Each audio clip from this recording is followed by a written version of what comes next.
Hello, I made this information video for people who want to find out more about Damon braces.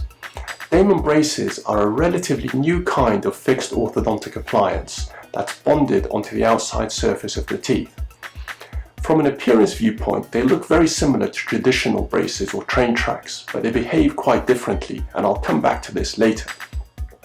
They come in several different versions, but in my practice, I mostly use Damon Clear as they're much more discreet than the all-metal Damon Q.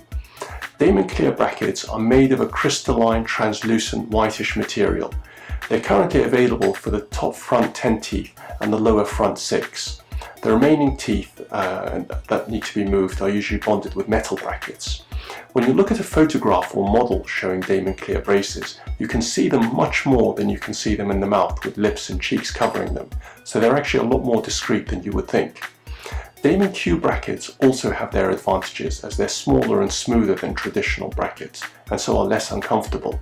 In my opinion, the biggest advantage of Damon over traditional braces is their ability to expand an arch to create space for alignment of the teeth and to widen the smile in most cases without having to use a separate expansion appliance from the inside.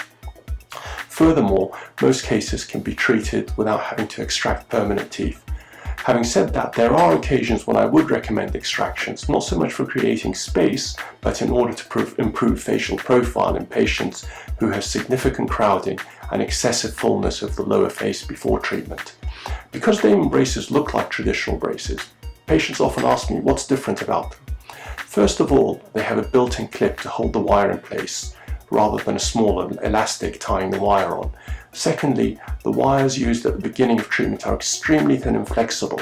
With this combination, frictional forces between the bracket and wire are very low, and therefore lower forces can be used to move teeth. With these lighter forces, they seem to work more harmoniously with biology, and therefore the force of the lip against them is sufficient to stop the front teeth from proclining excessively. This contrasts with traditional braces where the forces are high enough to overcome the restraining effect of the lip, so the front teeth will frequently end up being excessively proclined at the end of treatment unless permanent teeth are being extracted or a separate expander used. Just like after all other kinds of orthodontic treatment, you'll need to have retainers after the active phase of treatment with Damon braces. Current thinking is along the lines of lifelong retention, and I recommend having fixed retainers on the top and bottom front teeth whenever possible, on the inside so they don't show from the front, and a removable retainer for nighttime use, at least in the upper arch. Thank you for watching this video, and I hope that you found it informative and useful.